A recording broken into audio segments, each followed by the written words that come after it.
All right, guys. This is our final installment of the review of On the Aesthetic Education of Man by Friedrich Schiller, Luke Johnson, C.J. Eller. Thanks for joining us on this entire journey. It's been super crazy trying to get our head around these concepts. I don't know.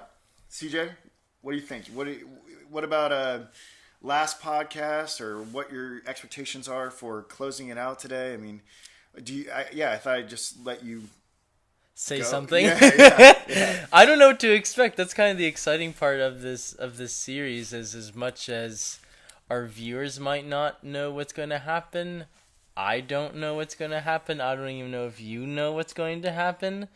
We sort of just have notes, but at the same time we just kind of go for it. And I suppose we think Schiller's going to take us somewhere. We're kind of being led to this climax, or I guess to this, we have a problem and we're just hoping that Schiller's going to give us a solution to bring about the just state through beauty, through aesthetics. So hopefully we can at least cherry pick on everything that we've been doing so far, and that'll culminate to some kind of moment of, oh, that's what it is. But I'm more than happy just to have questions at the end too, because I don't think we're going to hit some kind of just, oh yeah, that's how you do it, and all right, Luke, let's go bring about the just state together. You know what I mean? Yeah, I don't think that's gonna happen. So I think we've been doing it this entire time. Something I wanted to share, something that, just sort of along these lines before we jump into the substance of today's podcast, is that something you and I were talking about off camera is the virtue of allowing people seeing us to struggle with this text and whatnot. I think philosophy can be really intimidating. Because we may go online or listen to an audiobook or read a book or something like that, and we're like, oh my God, how could I ever attain these lofty heights or whatever? And the fact of the matter is, it's a evolving, sometimes messy, and at times convoluted process to get to ultimate truths. And what I hope, and what I said to you off camera, is I hope by sort of splaying ourselves open and being very vulnerable by doing this, we encourage everyone in every walk of life to have these conversations in their daily lives. I think what's really fascinating is that even in this text, Schiller even kind of admits vulnerability too, where he says, well, I know I'm going on for a long time. I don't know if I'm getting it right, or I hope that made sense. Let's see if we can continue on. And it's really fascinating too, thinking about even how these big philosophers come up with certain ideas, because maybe you think of a Kant or something like that as just Critique of Pure Reason, or you think of this like tome as if he just went on top of a mountain, got inspiration, and then comes down with, the two tablets of stone and says like, okay, this is what I have. But I remember my teacher talking to me about how once he read Kant's correspondence to other people during those times when he was writing those texts, he could kind of see how it made sense. He could see a man. It wasn't this monolithic figure. It was just a man trying to come to terms with what he was trying to do and asking people for help, realizing that what he's doing isn't necessarily, going to be great the first time. And he's kind of like, hey, what do you think of this idea for my book? And then, people say, I don't know. He's like, okay, that's a good point. Let me try to change that. But just realizing that nobody is perfect, or I guess philosophy isn't this sort of just thus spake, Zarathustra sort of thing, where it's just like, I will deliver truth sort of thing. It's just a never-ending conversation that has happened maybe for about 2,000 or so years. It's just a conversation that, and conversation isn't pretty. Yeah, and I think, especially with the instance of Kant, I think Kant can give the illusion of being this godlike prophet, being sort of this philosophical Moses. Moses get the tablets, is that right? But the fact of the matter is, Kant didn't really publish his Herculean works until much later in life, and he went through many revisions and many edits, correspondence, all that stuff. And also, Kant wasn't universally received well. There were a lot of people who felt like Kant's initial work was unreadable. And there were a lot of people that disputed what he put out very immediately. So he wasn't sort of universally received. And even in the literature today, he's taught everywhere. But even in the literature, Kant is still not settled as having figured everything out. It's not and like do you think, too, that maybe, I mean, in with that it's just also the learning process, that nobody just immediately, like gets Kant? Or maybe sometimes we'll have those moments where it's like, oh, I can relate to that, or like that moment of clarity, maybe with a work or a text or whatever. But then we have to say, like, oh wait, what does that actually mean, and go into it. That maybe there is an initial kind of, I don't know, backing off with Kant or any kind of thinker, or maybe like with you with Kierkegaard or something like that, and then you just kind of say like, oh wait, I need to really like dig into this. It's not, you just don't get it the first time through. I'll tell you this. I think the different ways that you teach a subject, you have a different understanding of it. So when I put the lecture series together for these Schiller discussion sections, I thought, and I think I've probably said this at another point in the podcast, I thought I knew what Schiller was talking about. But it wasn't until I had an educated interlocutor such as yourself, and the onus of trying to teach this to hopefully thousands of people that are tuning in or whatever eventually, that I had to sort of break it down in more conversational stuff. I really learned it when I tried to communicate it to you and put it on tape. I only understood a fraction of it when I made the lecture series. Even though the words are right, the full comprehension of it is not where it is as where we stand now, after having done 8 or so installments of it. Well, that's fascinating too, because a lot of these things, I think what you're talking about really hones in on a point that philosophy or any kind of thinking like this in isolation is fine, but when you take it out of that vacuum and you try to explain it, sometimes it can be so difficult, or it's just hard to articulate these things. And that, like you said, like community, it's important to have people to have conversations about these ideas. Yeah. And they've had that for, a couple hundred years, with salons and whatnot, this idea of people getting together to talk about literature, philosophy. It's what people did, So, I mean, I think it's important that we can't just take a idea of a philosophy and just kind of, okay, that's cool. We can sort of, when we do philosophy by ourselves and make it quote unquote perfect, because like if you were to judge sort of these discussion sections against my lecture series, I think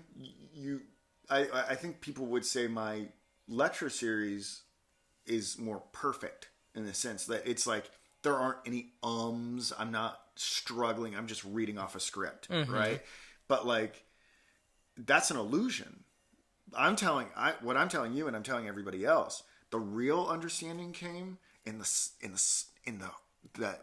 dirty work that we did here by making ourselves very vulnerable. You know what I'm saying? Like really confronting the concepts and trying to justify the jargon and considering alternative scenarios and critiques and stuff like that, and not always knowing the answer and scratching my head and looking at my notes and stuff like that. That's when I really learned it. It wasn't when I was pontificating. It was when I was struggling. That's fantastic. That I really understood that's this so stuff. Cool. So it's when you're not trying to look smart that you actually get precisely. It. That's so cool. No, that's so how reassuring and wonderful is that? Where you're just like, wow, I don't have to look smart. I could be as dumb as I am usually, but it's all just about process and trying just to tackle these big issues. The moments of utter befuddlement and aporia, like in just total struggle and dumbness, were probably the most enlightening ones of this whole process. Yeah. Well, we should probably get into it. Let's be stupefied. Where do you want to be stupefied first? Well, I mean, generally, I felt like the last 2 podcasts, because it was a 2-parter. I felt like we adequately covered everything. There were some, we got into some sort of like minutia about Greek and Abrahamic theology and stuff like that. Sure. But footnotes always stuff. happen. Yeah. But the only thing I really wanted to add on to that, we speculated about how much Kierkegaard would have been aware of Schiller, because I think we were still wrestling with maybe those Punnett squares and the different types of artificial and natural man. Yeah, and you brought up something in regards to that. And whether or not that really could have affected Kierkegaard. And we both had speculated that Hegel had praised Schiller, and he does it in a number of places. I can't really, but I did find one place that because Kierkegaard was so familiar with the systematic efforts of Hegel, there's no way that you could have overlooked Hegel's reverence for Schiller. So lay it on us. Yeah, so Hegel praised Schiller in the Lectures on Aesthetics, and he wrote this: "One must give Schiller credit for the great service of having broken the subjectivity and abstract thought of Kant, and for having made the attempt to go beyond them in thought to the unity and reconciliation which is grasped as the truth and actualized in art." That's typical Hegel. Yeah, I was saying, that's a Hegelian sentence. I was that all one sentence? Yeah, it was. Oh my goodness. I would say that we should break that down, but we have plenty of other things to break down. But what I find fascinating about that is that we kind of have not Hegel, but we have Schiller as this Kantian, and what Hegel is saying is like, Schiller's great because he goes beyond Kant. And yet we're saying that Schiller is a Kantian. Is there any way we can give justice to that quote? Or maybe are we going to learn today that maybe what we were saying about Schiller is that, yes, he started with Kant, but then he just went further and he did something completely different than... Well, I think the thing to key in on here, for the great service of having broken the subjectivity and abstract thought of Kant. For having made the attempt. Broken, I mean, we don't have broken down, we just have broken, as in he just destroyed, like you break a fence. I think what he did, like, something like that. I think what Hegel might have been really concerned with is that is if I'm trying to understand this a little bit better, is that I think he probably made Kantian philosophy more socially empowering, and more socially cohesive. And brought it to the stage of where it could be a sort of workable, sort of applied philosophy. Whereas Kant and what he was doing was too isolated. It wasn't fostering the sort of community in order to bring about that just state. And that's how Schiller sort of goes beyond Kant by making the Kantian project very much an imperative of the political process. Well, I think that's sort of what... At least and connecting you're trying to do, or at least like what we're trying to do with these conversations is try to bring Schiller, or at least bring these thoughts out to a wider plane. So I guess what Hegel is saying in praise of Schiller is kind of what should be done, or it's just like you take a philosopher's, or you take an idea and you try to apply it in a wider sense, or in a more just sense to the community, or at least to the greater good, I guess. Yeah. If we wanted to be self-congratulatory, I would say that we're probably carrying on in the spirit of Schiller. Well, let's keep finding out about the spirit of Schiller then. Yeah.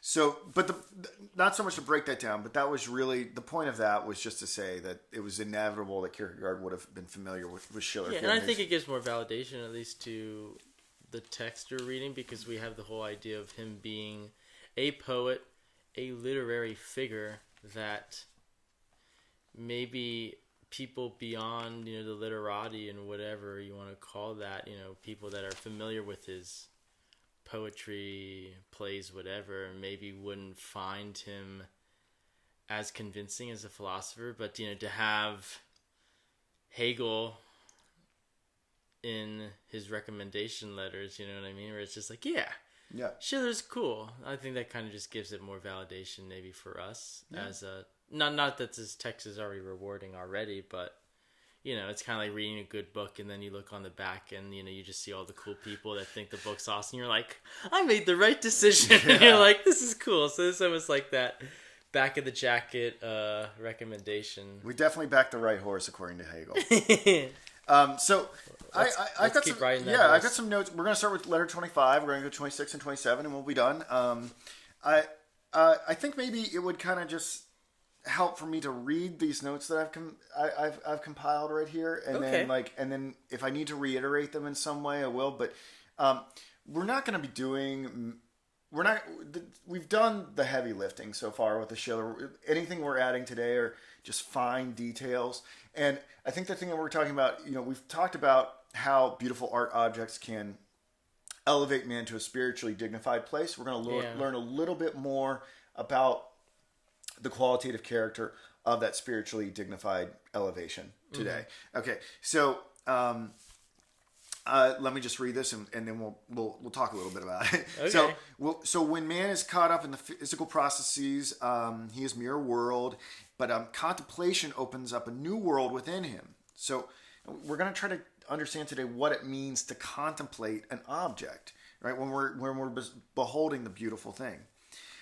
Man is able to discern the form of the object in a timeless place. We've talked about timelessness and that we've speculated about how there could be some conceptual gear grinding that disrupts the Kantian schematization of the world and messes with our sense of time. And how this allows escape from his constant inflamed passions. In contemplation, man realizes the art object under consideration is something he has produced. That is going to be that's a big revelation today. He has given the material form. He asserts his dignity in the face of overpowering nature. In the beholding of the beautiful, the reflection and sensuousness intermix so form can be contemplated. Okay.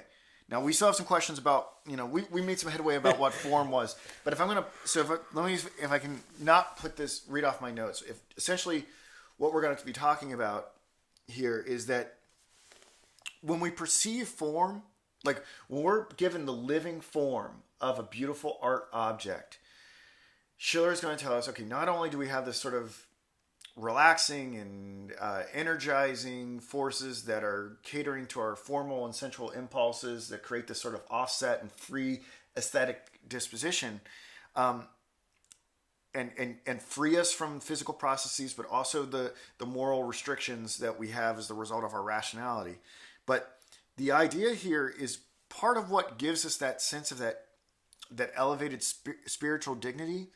And this goes back to a couple podcasts ago. Do you remember what I said about how the beauty is not in the object? The beauty is in the person. And that feeling of beauty is really the feeling of the legislation of your own concepts to the sensuousness that's presented to it. So when something beautiful is given to you, whether you recognize it or not, you are the one who is searching the understanding for a concept, that formal faculty, searching, and struggling to find and give it form. And you, in the beholding of the art object, are in a way making the art object. Because the reality is happening within you. So when... That's a Kantian concept, right? And a Schillerian concept, too. Because he's an extension of Kant. The idea is, yes, the artist has made something that has put him in that timeless place and created his unchangeable unity of being, a phrase that we struggled to understand before. But the artist then passes it to us. It's like hot potato. Okay. Yeah. And now you get to experience what the artist experienced when he got to behold his own magnificent creation. Now you get to catch it like a cold or something like that. Yeah. You get to experience the beauty, and in that process, you realize the power that you have to shape reality because you are the one legislating a concept to this manifold of sensuousness, and simultaneously, it's enlivening your sensuality because it's so damn sensual. I don't know how to say it. I mean, I think it almost sounds like that question, if a tree falls down the woods and nobody's there to hear it, does it make a sound? That if there is an art object and nobody's there to perceive it, is it beautiful? No. And so that, I guess, in some sense, really puts an importance on the audience or the beholder that art is an art until somebody's watching it, baby. Like, that's... You need, like, if once it gets into the market or once it gets into the public, then it becomes beautiful, which is fucking insane to think about. You're like, what? I thought it was just beautiful already because the guy made it and he's like, oh, this looks nice. Like, if there were no humans, let's say there was a total annihilation of humans, and there remained pigs and all the other animals, there would be no beauty in the world. Not only would there not be any art that's being made, but even what we call natural beauty, like hills and mountains and things like that, that wouldn't even be beautiful. Because there's nobody to perceive it as beautiful. Right. The beautiful... But that doesn't mean that beautiful... That's what I say. Beauty still exists in the world, or at least in some way. It's relativized to the human species, but it doesn't mean that it's relativized to the individual. Okay. Because there's a universal constitution of all humanity. Everybody has the same faculties. The art object is going to activate these faculties the same way in everybody, so everybody's going to have the same perception of the beautiful, or ought to, if they have if their taste has been attuned to the rational concept. And of beauty. he uses reference to the ear and the eyes, correct, as those sense faculties, or maybe that's later in the letter. Or maybe what did he say? It might be like 26 or something. Maybe I'm going too far. Where he talks about the different sense faculties that can take in beauty, or I guess an aesthetic experience, or to create form, like we're saying, the form of beauty. I know he uses the eyes and the ears, just as ways like where, like it's like you're saying, where it's like sound then becomes like a symphony, like through your ears, because you hear it and then you make form through it, like something like that. And this process is cool. This process is different from like the regular sort of perception of reality, because in the regular sort of perception of reality, it happens so instantaneously that we don't even know that we're making the world. Like when we view the world and we're not having an aesthetic experience, when we're just having a perception of reality, we don't feel the concepts that are within us being applied to the world. We think time is part of the universe. We think chair is part of the universe. We think microphone is part of the universe, because we so easily schematize and categorize them along with these Kantian categories. But when we behold the beautiful, and the imagination is presented with so much central material to concepts, so much so that it can't find a concept beneath which it can be subsumed, that's when the process starts to break down. And then in that process of breakdown, we start to realize that, no, we are the ones making the contribution to reality. We're like when we figure out we're the ones making the contribution to the reality, you can't help but start to think, not in a narcissistic way, but you're kind of a god of some sort. Now every animal is doing this. Like dragonfly has its concepts and its sensuousness and its reality. It's like the functional reality is different than ours. A dog has a different functional reality than we have. Like, it sees the world in different colors. It smells it differently. Its phenomenological experience is totally different from humans. But they don't have experiences of the beautiful, or at least we don't think they do. No. We think that's a human thing. Now, that raises an interesting question about, and maybe that would help us understand form somehow, why dogs and dragonflies don't have experiences of beauty. I don't know if I know the answer to that. No, I don't know either. No, I'm not even going to try. I don't think Kant would have tried either, because I don't think he would. Because I don't think he could have speculated into other animal minds. But so I guess what I'm saying is, part of that spiritual dignity is knowing that we create worlds.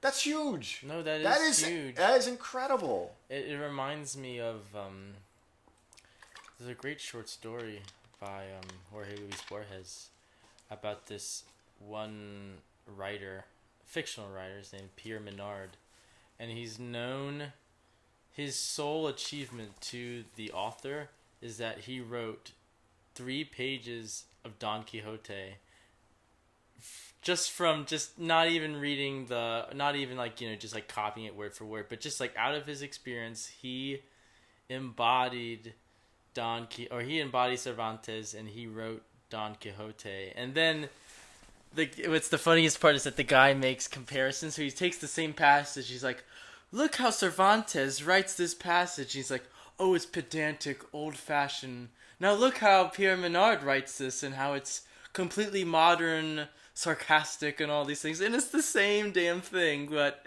he's just like, oh, look how wonderful this is. And then at the end, it's so fascinating because he kind of takes this, like, reading is so wonderful. Like, you can take, I don't know, you can take the Vespers, pretend James Joyce wrote them, and then you can kind of take this and pretend attribute it to another author. That reading, for Borges, and at least in this story, reading is almost an art in itself, that you can do different things to text when you're reading them that maybe just a passive reception of them you would think like, oh, reading, like I just read the words and image comes in my mind. But if you take it like you're saying, what Schiller's saying, like I'm creating a world, I can pretend it's a different author, I can pretend maybe it's a different time, every experience of the same book doesn't have to be the same. I think that you're gives us power, like you said. Maybe you're becoming the director of this motion picture. Like reading, looking at art, listening to music, like that all becomes an art form in itself, which is so cool. That's so crazy, and it's kind of like what Schiller's kind of getting at, I think, in some sense or another. That's why you can have these endless interpretations of these classic texts.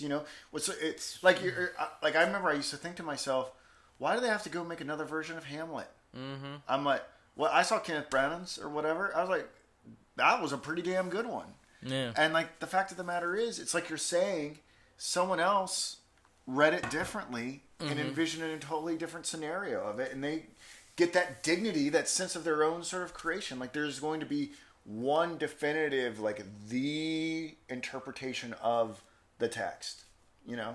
No, I wonder. There's this Italian writer, Italo Calvino. He has this really great essay about like why read the classics, and he says a classic is a book that's never finished what it has to say. Yeah. And I'm wondering with what we're talking about, maybe it's not the book that's not finished with what it has to say, but maybe it's us. Or I don't know if that it is adage still remains true. Or maybe we have to kind of change it where it's not the book that's finished with what it has to say. Maybe it's just us. Well, yeah, I used the example I think maybe last time of Joyce's Ulysses, and I think any great work. Now, there are a lot of people that hate Ulysses because they think it's gibberish, but I think any sort of great work just keeps giving and giving and giving and giving because it works on so many different levels. And so, like, you have people who read Joyce's Ulysses and exclusively and nothing else. And I work in the field of Kierkegaard, and you have people who just read Kierkegaard and nothing else, and they just find new things, and each time they revisit it, they find a new level that Kierkegaard was working on. I think it probably happens with any research that you do. Mm-hmm. So I guess Schiller is describing this obsessiveness of just like, or not obsessiveness, but of the power of just being able to perceive these things, or just to read, the power to read, to listen, just to be able to sift through one text, and for that to last for aeons, for years and years. I think what he's saying is that a beautiful work of art has that capacity where it presents so many interpretations to the imagination. It triggers so many images that it never adequately fits underneath the concept. So whatever it may be, Cervantes or Joyce or Infinite Jest or whatever else, or Kierkegaard, like these things cannot be reduced to categorization, and that's why they keep giving in regards to the beauty that we feel within when we experience them. Mm-hmm. So what's very interesting, and maybe it's another question to raise, is that you'll have those people that maybe think it's gibberish, or that maybe think, and maybe in Schiller's talk. Well, what do you think Schiller would say about those people? Experience those people are like, Joyce is gibberish, or like Joyce doesn't do anything for me, right? Or that Joyce is more formal, Joyce is more sensual. Yeah, well, that's another. Joyce would say Schiller would probably say that the problem lies within them, not in Joyce. Yeah, ignore the haters. Yeah. He'd shut the haters down. So I guess you would change it to, don't hate the game, hate the player. I guess, or hate yourself or something like that. That's what it sounds like. Yeah. It's something like interesting. Like, but what if there's a dysfunction in the people that like the work? What if it's the other way around, where like Schiller's like maybe like, yeah, you guys are right. Joyce isn't really right. I don't know why these guys think it's actually beautiful. Well, I think that's an interesting question. But how do you determine who gets it and who doesn't? Right. Especially with a very controversial piece of art. Mm-hmm. You know, like who decides that it you know, and this is something, you know, I'm going to be giving this talk at the Goethe Institute, and hopefully you'll be able to accompany me on guitar or whatever, and I've asked you to sort of pick some musical pieces. Like how, you know, I don't know if you've given any thought to it, but like how on earth are you going to figure out what's the rational concept of beauty? What's the form? What's the excessively formal? What's the excessively? And that's kind of the crazy part too, because even if a work is never, even if a quote unquote classic is never finished with what it has to say, who knows if what it has to say is any good, or whether it is, or where it fits into the category of aesthetic or beautiful. So I mean, maybe that's a problem that we're facing with this text, or maybe not a problem, but just an interesting question to inquiry with further. But maybe do you think that's Schiller's goal in this text? Do you think he's maybe just giving us a framework rather than like giving us the precise measurements of the blueprint? He's just kind of giving he's giving a very vague, like maybe he's giving us the shapes, but we're kind of like, Schiller, how tall is this building supposed to be? He's like, oh, it's supposed to look like that. But you're like, Schiller, I don't really know the direct measurements. He's like, oh no, it's supposed to look like that. Well, yeah, I mean, come on, you know. Yeah, I mean, maybe we're looking for the specifics and we're not supposed to. Maybe we're just to get a bigger kind of frame. What would happen? You know, what would happen if he got into the specifics, right? Let's say he's like, and the beautiful will have this and this and this and this, and what's going to happen if he starts doing that? Someone's going to come along and totally defy it and shatter all those specifics. So then what's the point of... Well, I think the point is that he knows if he gets too specific, somebody will refute him and therefore jeopardize the entire project. But if he doesn't say anything at all, the project never advances. So he has to hit this middle ground where there's like a framework, but he can't over-determine it, or the first thing that comes along that flaunts all the rules is going to call the whole project into jeopardy. Though what's interesting, I think, about this, and maybe it's for further investigation, or maybe it's just something that we can just kind of assume and not really go into detail, is that maybe it's a matter of just looking at other works, other of his writings, not so much his fiction, or you know, where his poetry, but like, you know, his nonfiction, like his essays. I think he wrote a lot. I think he wrote a lot of follow-up essays. Yeah, maybe, just to see point. what works he focuses on that aren't his own, whether it be contemporaries or the classics, where maybe it's again like what he focuses on is maybe like what he's praising, and if we're using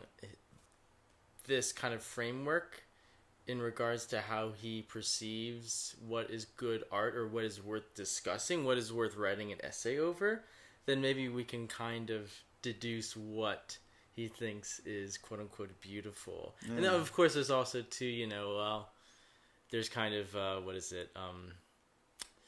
insult by, you know, subtraction, where it's like, if you don't talk about it, like, if he's not talking about such and such a person, then like maybe he doesn't really like it, or he doesn't think it's beautiful. He's like, it's not worth my time, or something like that. You never know. It's amazing how devoid of specifics he is, and like specific works of art.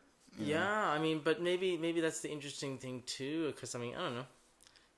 We could consider this almost kind of like a utopian kind of book too, in a sense, because he's kind of trying to like give us the frame for like a perfect society, and I don't know, a lot of those kind of texts are kind of vague. Yeah. So I mean, maybe it's just part of the nature where it's just like I'm not giving you like every specific of like 23 people go into this little commune house and 23 people go into that. And maybe actually I take that back. I think maybe a lot of utopian books. I haven't read that many. Marx gets kind of overdetermined as things. That's a critique of Marx, is that he assumes that the proletariat is the same everywhere. Mm-hmm. But I don't know. We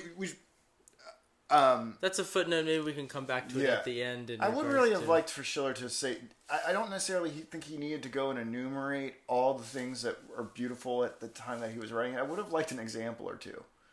Because I think that would have really helped our discussion. Sure, I mean it's almost like when we did the Nietzsche, where he gave examples. Yeah, of like he's like tragedy. Like, this is tragedy. Here you go. He's like, not Euripides. Right, non-Euripides. Nietzsche was like, not Euripides. You know, it would have been nice for Schiller to be like, not this. Right. Well, maybe. I mean, then again, maybe that's not what his goal was, because I think maybe he's trying to give us. Almost like what you said, I think, maybe in the first podcast, or the first couple of podcasts, that's more like he's giving us a psychological framework that he's doing a lot more work other than maybe giving the specifics of what is beautiful, like what works are beautiful, is almost kind of... I just thought of something. Superfluous to what he's doing? No, yeah. I just thought, you know why he probably didn't give specifics? Why? Because we're viewing this in a vacuum. Yes. And you and I have, one of the favorite points that you like to alert us to is that philosophy is never done in a vacuum. It's never done in an intellectual vacuum, but we're not thinking about Schiller's larger work. No. What is Schiller primarily known for? He's known for his poetry, plays. Yeah, I think he's probably assuming that the audience that is reading this knows what he already thinks is beautiful. He's like, you guys know what I think is beautiful. I make beautiful things. If you want an example of it, go read one of my works. That's beauty right there. Sure. Or that he was obviously very good friends with Goethe, and Niemeyer Goethe, yeah. So he'd be like, yes. And even like we said, one of the footnotes in the text that we have, he says, look, I'm basically copping off of you here. This is you're my Goethe. ideal man. Yeah, you're my in the most platonic way possible. Yeah, you're my ideal man, Goethe. Yeah. It's a big fan letter. No, exactly. So I mean, there's that too, which I think is very fascinating. Like what you just brought up is that there's this historical context that 21st century readers, such as ourselves, are not getting at, and are maybe frustrated. But we have to realize that we are not in 18th century Europe. Yeah. We are not engrossed in those works. We have social media. We have Facebook. We have all these different things that they don't have. So we have rock and roll. We have rock and roll. I mean, all these different things that we don't have, and we have to just, things get lost in translation. I'm sure you've experienced many times with certain texts of philosophy where it's just like, we just have to deal with it. For better or for worse, we have to deal with it. And maybe us trying to sort it out or try to be like, oh, but what's beautiful for Schiller? Let's find out. Maybe that doesn't matter. That maybe what we're supposed to get is this framework of how to judge what's beautiful, so then that we can go into our own world, into our 21st century world, and try to look at it through Schiller's lens. Yeah, I think so. I think it'd be a really worthwhile project to try to reinterpret Schiller for the 21st century. Sure. I think that would be and if anyone wanted to try to do that project, I think people who study theater, people who study music, people who study acting, playwriting, and stuff like that, if they were to mold their works of art using the Schillerian, is that how we would say it? Schillerian framework, and see what they came up with. I think that'd be really fascinating to see someone apply that to their craft. I don't know if we consciously do it when we play music. Maybe we do. I don't know. We'll think about it. It's more unconscious. Yeah, but let's keep going. Yeah, so letter 26. All right. It seems to work okay when I just read the notes and then we talk. So that's okay. How does the transition from animality to the aesthetic condition happen? So that's the question. Yeah. That's how it's kind of. How did art come to be? And he says that people have arisen out of animality given their fascination with ornamentation, appearance, and play. Man, with his imagination ability to replicate, can create amalgamations, greatly expanding the range of the beautiful. So, what I take him to say here is he's trying to. It's like, well, why didn't we just remain pigs? Like, why didn't we just remain apes? and I think what he's trying to say there, the way I interpret what he's trying to say there, is that evolution, even though he's not aware of the theory of evolution. By the way, the theory of evolution goes way further back than Darwin. Aristotle, I don't know if a lot of people know this, but Aristotle got very, very close to articulating the theory of evolution and then moved on from it. And Darwin himself, I think, there all these different ideas of biological mechanism were out there in the intellectual ether. It was just that Darwin kind of was the first to sort of like systematize it as a thought program. But that's a whole other topic for intellectual history. So it wouldn't be strange for Schiller to be thinking in terms of how life arose and Darwinian processes, even though that hadn't been formalized yet. The point here being, in nature, we see ornamentation and things that are beautiful sort of naturally present themselves. You see this, I don't know, like in birds, just depending on the species or something like that, they may have evolved a certain call that signals mating or something like that. Yeah. Or peacocks with their plumage and how that, I'm sure, is used for all sorts of purposes, for defense, for mating, for all sorts of things. Ornamentation is sort of endemic to the life processes. We see these sort of beautiful things crop up, and it's with the enlarged brain of the Homo sapien that he's able to have this more expansive imagination and start to pick from the bird and from the peacock and this and that, and eventually start to put things together so he can have aesthetic experiences. This is why I guess maybe we can say that there isn't dog beauty or dragonfly beauty or bee or ant beauty, because they don't have an expansive enough imagination to synthesize all these different forms of ornamentation. And I think it also, too, goes back to what we were talking about in letter 25, how all of these animals, or, we're going to assume, at least in nature, that they are slaves to nature. They're not thinking of nature as an object. That once we hit that moment, or once man hits that moment, and we can look at we're not beholden to nature, but we can look at nature as an object, as you are implying, that we can look at a peacock and say, oh, look at those beautiful feathers, look at that pattern, I'm going to put that in a quilt. Or, oh, look at the birds, they're singing a wonderful song, I wonder if I can notate that and make it a beautiful flute melody. That once we can put these experiences into an appearance, I suppose, I think that's what Schiller is talking about, that then we reach that point where we're beyond just being a Neanderthal, that we kind of become, I think, and wasn't that the question, like, how did we arise from natural state? That we arise from that natural state. And I think we can see this, what we know about, and I hesitate to tread into this territory because I feel uncomfortable talking about it a little bit, because it involves talking about, I don't want my remarks to be misinterpreted, but if you sort of take an anthropological lens and you look at sort of,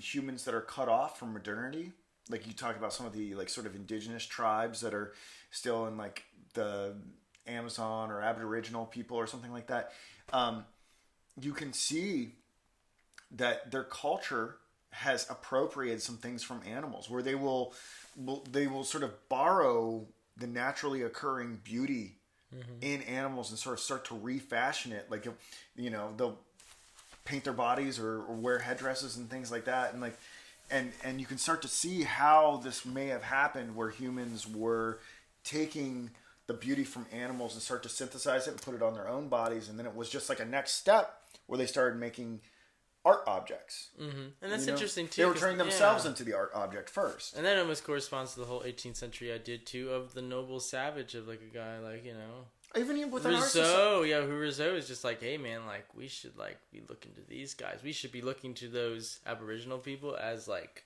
models of like ideal man. So I mean that's interesting. We don't, and to prove this point, we don't have to even look at indigenous or Aboriginal people to say that the play and ornamentation impulse is still alive and well. It's still fostered and fomented within modernity. Look at how much money and attention and whatever is put into cosmetics. What's the difference between Aboriginal peoples sort of borrowing from their environment and sort of imitating the other animals around them to enhance their own appearance, and like nose jobs and eyeliner and blush and stuff like it's the same thing. Oh, yeah. It's just a cultural. I'm looking to our Aboriginal peoples because it's a cultural prejudice, but it's still going on in modernity. No, yeah, where you take the object. Still happening. I mean, it reminds me of a great anecdote about John Cage. He was talking to somebody, and the other person was complaining about radios, that were on in the beach and everywhere, and that, it was just very noisy, different radios at the same time. And Cage said, yeah, I was like you once, like I was pretty annoyed about these radios, but then what I did was I wrote a piece for 12 radios.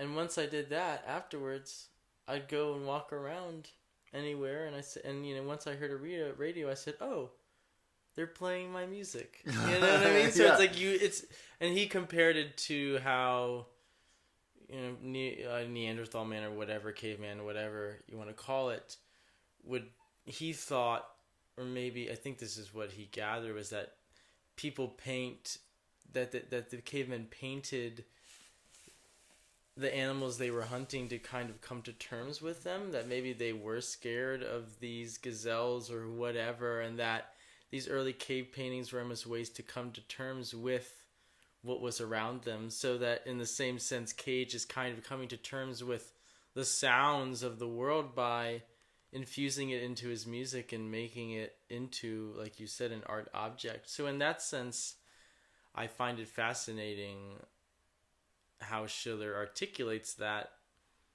very human sort of things, to, like you said, to take the world around us, whether that be animals or whether that be stuff that other humans have made, and to try to put it into some kind of appearance or image. I think it's so wild, like think about like wearing animal skins and like wearing animals.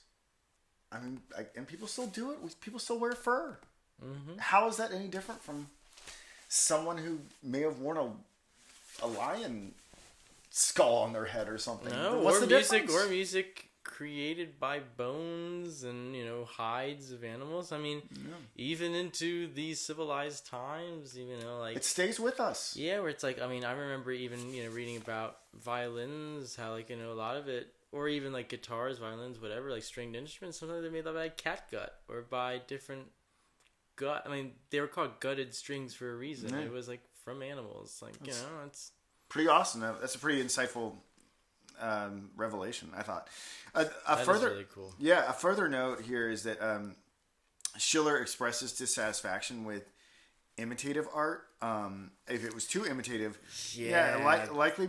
And I thought this was likely because he thought it could be too easily schematized, where the concept could be applied to the sensuous imagination. This is really interesting. He kind of has this Zen Buddhist sort of thing where he says, like, beautiful art isn't imitative of reality, yet it doesn't.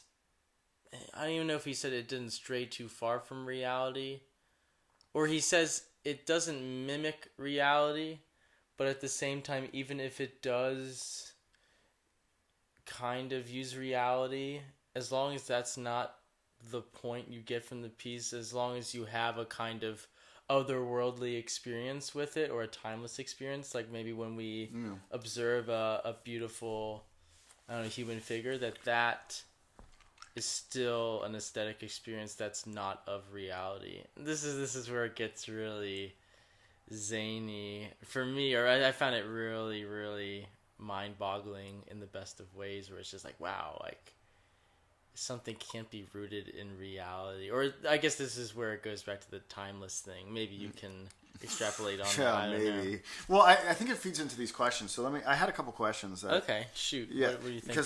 Because I think we're bleeding into it naturally, so I might as well just ask them. So the first one was, Would Schiller consider hyperrealist art problematic? Ought it to be?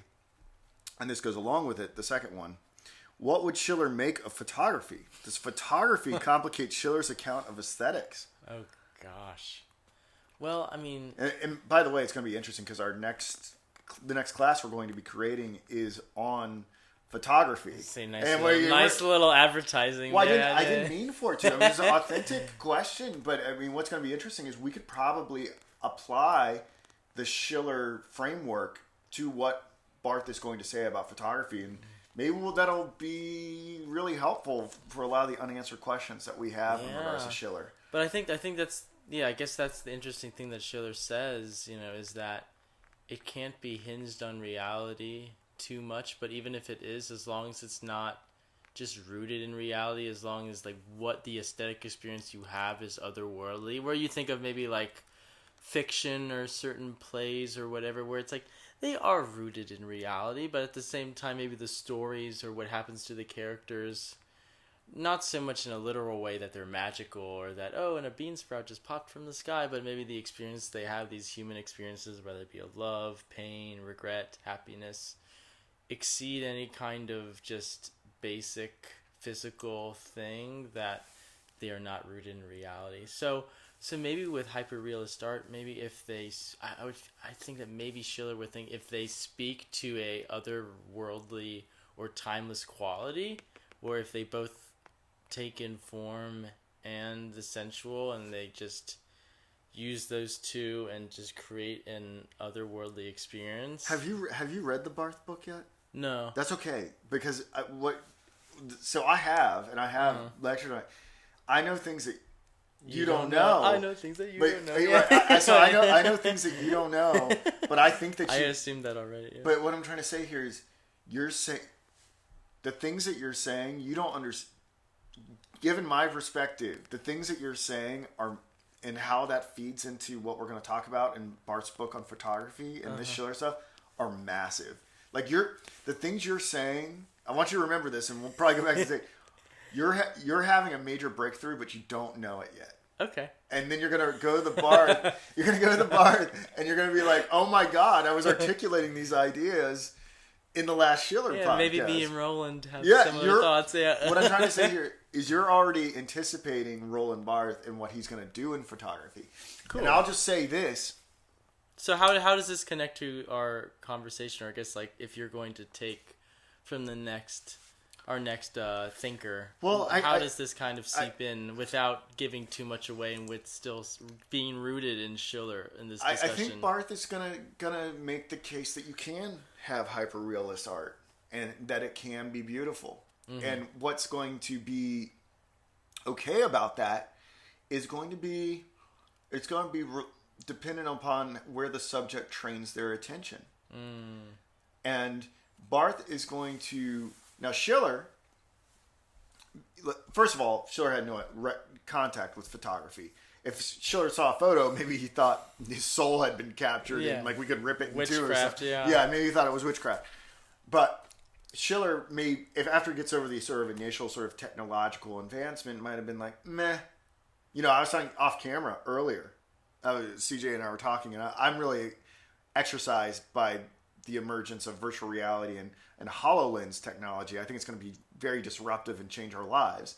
And you were pretty blasé about it. No, I don't know. I mean, you were like, it doesn't really do it for me. Maybe Schiller would have that response with photography, where he's just like, cute trick.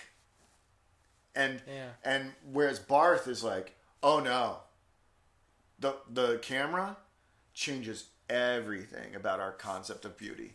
And let me sit you down, Schiller. Let me show you what's really going on in a photograph. You may dismiss it, but there's so much going on here that you just haven't had someone teach you yet. And that's what... And therein lies the conversation between eras and, nations, where you're talking about, like, philosophy is just this ongoing discussion where we can think, oh, well, Barth's kind of is in some way sitting Schiller down and talking about this question that you have of, is hyperrealist art or photography actually beautiful within Schiller's terms of aesthetics? And We can have that conversation. I think I think we should save that for the Barth and I think the answer is going to be yes. Mm-hmm. It's just that I don't think that Schiller could have anticipated photography. No. And so he was unprepared for it. But I think this maybe photography would sort of maybe make him correct this little insight. No, that's cool. Do you think we're ready for 27? Yeah, I think we're ready to finish it off. Oh man, so this is the last letter. Yeah. The penultimate.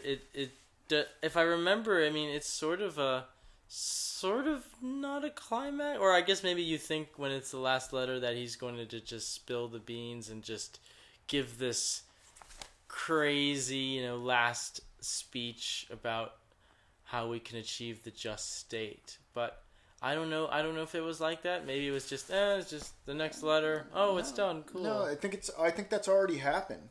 So you think this piece is already climaxed at least? Yeah, we're just gonna get. As far as I can tell, we're getting. It's just like a denouement. We're just kind of just like going downhill from here. It's just like, man. I don't think it's downhill. I think it's not downhill, but I mean, as in like we've reached that intensity, and then he's just sort of calming down, saying, "Yeah, this is it's kind of like a conclusion. Like this is what I was talking about." I seem to notice on these books, is that they generally have a lifespan, and if you think about the lifespan of a man, a man reaches his vital powers. Probably around a little bit before, probably from like 28 to 60 is when, I don't know. This is dumb. You know what I'm saying? keep going. What I'm trying to say here is that we already said it's okay to be dumb. So yeah. I guess what I'm trying to say here is that as an individual develops and they reach a point of maturation and they hit their stride and then they fall off. Mm-hmm. And I think books kind of do that too. Oh, sure. Climax and then denouement where it just kind of goes down. Right, yeah. And it was interesting. I was listening to a book on tape about Nietzsche this past week. And, his life arc was cut short because of syphilitic insanity. Yeah. And they were saying, one of the things that we know about Nietzsche is that he had a falling out with Wagner over Parsifal because he thought he extolled the Christian values, and Nietzsche was anti-Christian, and Nietzsche was very proud of his books and his intellect and himself. And Nietzsche does a lot of alpha male chest beating, but when his sister was taking care of him and he was sort of descended into, I don't know if you want to call it senility or madness, whatever you want to call it. It was a quiet sort of thing most of the time. It seems like someone brought a picture of Wagner into him in his mad state, and he said, I loved him. So in his madness, he got over his hatred or feelings of betrayal of Wagner, and he had another insight. He was in the presence. They had wheeled him into the room, and he was just muttering to himself and isolated. And someone mentioned books, and he interjected. He goes, books. I wrote a few good ones. And then went back into, and that's just, I just think that's so interesting that was sort of the end of it. He was such a bombastic man in his madness, learned to forgive and to become modest. I thought that was, that's awesome. So yeah, I think this book we're trailing off here, and I'll just read, I think the major contribution I thought from letter 27 was him trying to account for bad taste. And I'll just read these notes. I think it works better for reading the notes because it allows me to be more focused on what you have to say and not stare at them. So each chapter we talked about last chapter we talked about how appearance and play led to the aesthetic condition. Schiller elaborates on nascent instinctive play. Man has a natural imagination of play that sequences images. It points to freedom from external constraint. The qualitative leap has to occur so that man can go from random sequences to where the imagination can present the manifold to concepts. The account of imaginative play and the imagination of aesthetic play allows for Schiller to account for bad taste. Those with bad taste will prefer the objects that cater to the centralized, untamed imagination. Okay, so what I think he's saying there is that there is this in between us imitating sort of reality and getting to the aesthetic condition where we feel our sensuousness and our dignity from legislating concepts, there is sort of this juvenile state. where we like things that are gaudy and grotesque. Slasher flicks, Fast and the Furious movies, alien abduction movies, or space alien movies. Doesn't he use the Gothic cathedrals? He's like, yeah, everybody wants to go back to, like, crazy, like old school, like, yeah, man, let's go back to the Gothic cathedraals and old taste. And he's just like, like, maybe you guys just don't have, maybe you're in a middle ground. You're not ready for it yet. Your imagination hasn't developed enough that you can have the aesthetic experience. When I was 16 years old, Independence Day was like my favorite movie. And now Bergman movies are like my favorite movies. But maybe that's a way also too to kind of go back to that one little quip where we were thinking, oh well, how can we think of subjectivity in regards to this? Because what if people think one thing is considered beautiful, and other people think it's not? That maybe we can objectively, and this is another interesting part too, can we objectively see whether people are in that middle state? Can we see if they are in that juvenile state, and then we can say thus that, oh well, that's not aesthetically beautiful because you don't know yet, or that, oh, you don't like this thing, but you think Ulysses is gibberish, but you don't know what gibberish is yet. Are you uncomfortable with him judging other people's arrested state of aesthetic development? Are you uncomfortable with people liking commercial country music and I don't know, Transformer movies? Do you think he's not entitled to do that?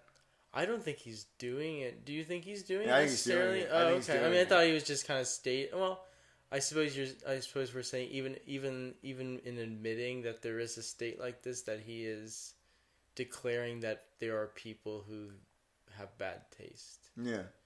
Bad taste in things. Well, that's interesting too, because when we have so many, if you think of philosophers or thinkers who delve into pop culture or pop material as something that is worth divulging into, or that has certain depths of insight and clarity.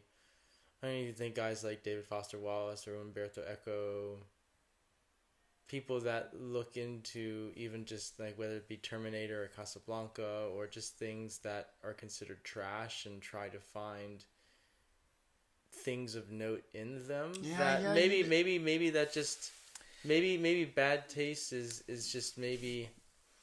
There are a lot of connoisseurs of bad taste. There are a lot of people who find art within terrible things. And maybe that's more speaks to maybe something you wouldn't want to talk about, like a postmodern kind of way of thinking. I don't even know how to conceive of postmodernism. I don't know either, but one of the things people always throw around is this, kind of democratization of culture, that there isn't really a high or low culture, that it's all just sort of fair game. You know what I mean? And that's interesting. That's an interesting thing too, because one thinker that postulated on this was Theodor Adorno, that music philosopher, sociologist guy. We have to cover Adorno one day. Yeah, I really want to. He is a very, very fascinating thinker. But his thing was interesting.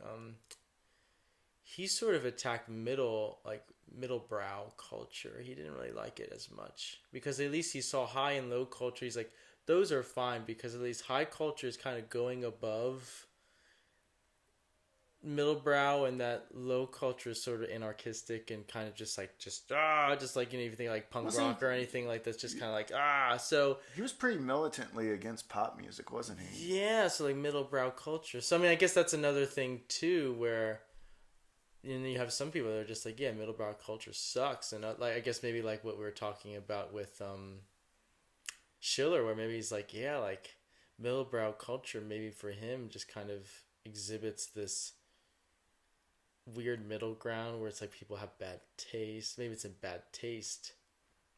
I don't know.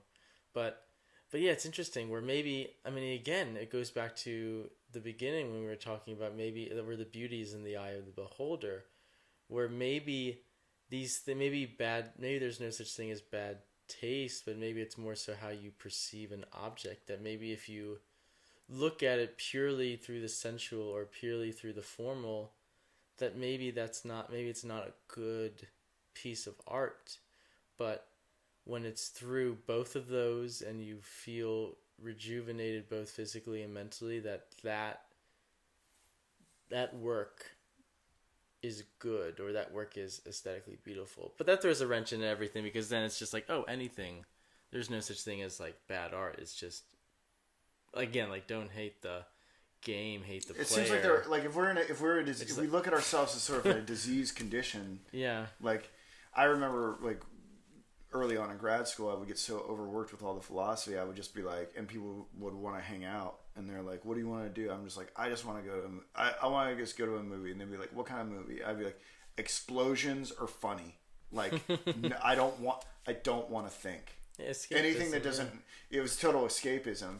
But maybe I should have been choosing more highbrow, aesthetically conditioned thing. And maybe I took maybe I took a low grade antibiotic when I should have been taking a more powerful one. I don't know. Or maybe you should have been looking at those lowbrow things in a different way. Or maybe not looking at it as escapist, or maybe looking at it as escapist. But escapist almost seems like to play into Schiller's thing, because you're escaping from reality. Isn't that what Schiller you're going into a timeless place. Isn't that what Schiller wants? But at the same time, it's rooted in reality. If you think of explosions and action movies, which are rooted in a kind of action as in people are pop, pop, pop. It's not like, oh, and he's fighting for man here, or it's like, oh, it's like humanity's fight for...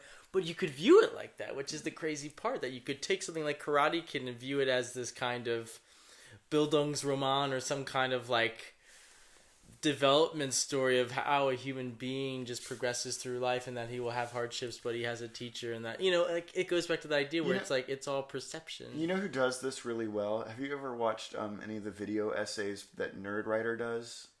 I would recommend people checking him out. He does really good work. He used to work for a Discovery Channel and make little like mini video essays, and then he started off on his own, and he makes video essays on film and pieces of art and stuff like that. I think we should wrap it up right here. The question is, so how do we get from bad taste to good taste? Yeah. That's the last point that Schiller needs to make. And I thought this was good. Essentially, he's going to say, we can only stand bad taste for so long. We yearn for this good. We know that we are not living up to our full humanity if all we're doing is taking in crap. If it's just garbage in all the time, we never get to the place where we feel our dignity. We never get to the place where we feel exonerated from physicality. We never reach that spiritually elevated place. And so, for a while, Independence Day, Transformer movies, we were talking earlier about how some albums don't maybe stand the test of time. They can work for us for a while, but eventually we want to feel our dignity. We want to go back to that, like we started this conversation off with. We want to feel that experience that we are these gods fashioning worlds, that we are the ones that are bestowing form and experiencing beauty and sensuousness in this process. And so that's ultimately going to be the thing that pushes us out of Transformer movies and into the symphony. That the symphony is going to give us that spirit, that experience of timelessness and elevated spirituality, and the energized and relaxed formal and sensual powers in perfect balance. And eventually we have an overdose of bad taste, and we reach out for a better medicine. So then, I guess going back to his whole goal of trying to show how the aesthetic can lead us to a just state, is he saying that too, that we will feel this kind of injustice, or we'll feel this need to become better people so that we will just rise above any kind of injustice and try to make a better place, and that aesthetics, I guess, like what you just said, is almost kind of analogous to maybe the political sphere. Or maybe this question, maybe the whole idea of how we can bring the just state has been, we kind of pushed that question aside, and we're getting kind of to what he's talking about in regards to, the aesthetic condition, maybe we haven't really addressed like how we could bring the just state. Well, we kind of talked about it last time with the idea of the fact that when you go to that timeless place and you have that spiritual dignity, like you are exonerated from everything that's you are not exonerated. You are freed from everything, your logic, your animality that was holding you back from being non-prejudice. And that really, when you are in that situation where you have been liberated from both the formal and the sensual, you're able to freely love people for the first time in your life. Right? That's going to, that's kind of, it's analogous to like when we fall in love with a person, we fall in love with their mind, we fall in love with their body, we fall in love with all of it, and we freely love them. It's not lust, it's not obligation that convinces us. We just love them because we love them. There's no further explanation of it. Yeah. And I think Schiller says that art does the exact same thing. When art takes us to that aesthetic condition, it makes us love everyone. And when we love everyone, we're going to extend human rights and political freedom we're going to spread it around. We're going to brotherhood is really possible when that happens. I think that's such a great point that I think needs emphasizing. Maybe we can talk about it in the last couple of minutes, is this idea that problem, at least with just like human condition. I think David Foster Wallace wrote about this a little bit, or talked about this, is this idea that we can't know what another person is thinking, or we can't know what they're feeling just at the outset. Like, I can't read your mind. I can't know what you're thinking right now.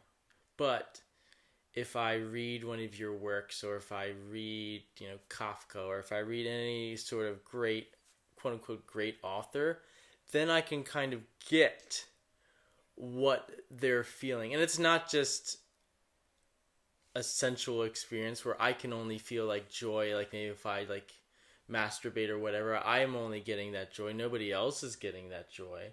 Or maybe if I just read a book, or maybe if I don't know, I'm thinking of some kind of formal experience where maybe if I just do math, if I do math for myself, like nobody else is getting that. Like I'm getting that joy, like, oh, 1 + 1 = 2, yay! Like I'm only getting that. But when I experience an art object and I take it in, I'm getting, I guess like what you're saying, the sensual and the formal, and that this is what another person felt, that I feel empathy, and I feel empathy for the human condition, that somebody realized the human condition, and I say like, oh, I can relate to that, or I understand that, and that it surpasses any kind of just reality, I suppose, or like, oh, that's like 1940s Germany, or like 1950s Germany, whatever, whenever, like, oh, that I can't relate to that. No, it supersedes that, and it goes into, like you said, that timeless place where we can say like, yes, that's what it means to be human, or yes, that is beautiful. I think that's such a great point, at least in this letter, where it's just like work. I mean, like the beauty has a way to transcend the problem of just like not relating to people, that we can relate to people and understand people, and like you said, like get closer to that communal side through beauty, through aesthetics, through art. I think that's so powerful, and it needs restating. Like it's just like, that's so awesome. So we have 7% battery, because we went way longer than I thought. That's fine. I'm gonna ask you one last question. Yeah. Okay. Something that I loved that we did. So whenever I would encounter someone who worked on a thinker, and they were really exercised by the thinker, like let's say they did their dissertation on that, and they would be like, oh yeah, I have this theory about Spinoza, or oh yeah, I have this theory about Kant, or I have this theory about Kierkegaard, whoever. I'd be like, cool theory. And I'd be like, and the question I would ask is, do you believe it? You've devoted your life to this thinker, to this person. Is it true? Great theory. Cool story, bro. Yeah. Cool story, Schiller. Is it true? Do you think he got it right? We'll have to unpack that a little bit because I think. And you're gonna have to do it with 6% battery. Well, I'll take each percent, and I'll have to give a couple percent. Give me. Can I give you 2%? I'm not gonna answer it because I'm just gonna let you, and then I'm gonna hit stop. Oh no! I mean, I think Schiller touches so much, and I feel like my opinion doesn't really matter, honestly. But I think what's important about these texts, and maybe you can relate to this, is that it gives us another way to view something that maybe we take for granted, as you have said, as Schiller has said, of take for granted of just experiencing art, of just listening to music, of just watching a movie. That he articulates how that happens, what it does for us, where it takes us, maybe where we were before that. And I think that's immeasurable and really useful, because then it gives us another narrative, at least in our minds, of how all of this works and how art changes us and how it's good, how it's inherently good. That's powerful. I don't think that's a really beautiful theory. We can't take that for granted, or that, whether it be musicians or poets or writers or whatever, whether it's in a conservatory or just kind of just jamming with friends, sometimes maybe we take our field for granted, or it's just like, oh, I just play music. That's just something I do. But to say that it's inherently good and that it brings about brotherhood and community and a just state, I think, again, that is so powerful. And I think what Schiller is saying, and his task, at least in this work that we've been studying, has been a joy to read and to extrapolate upon. And I think it's a useful endeavor for all of us involved in any kind of artistic process. I completely agree. Yeah. The only thing that I would say, and what do you think? Because I just kind of avoided the question. Well, we're 3%. I think he's partially true. I think he got it partially correct. I think it's a theory that needs to be made compatible with Kant and everything that comes after it. So I would say, I guess what I would want to do is that I would want to get all the other aesthetic theories and integrate them.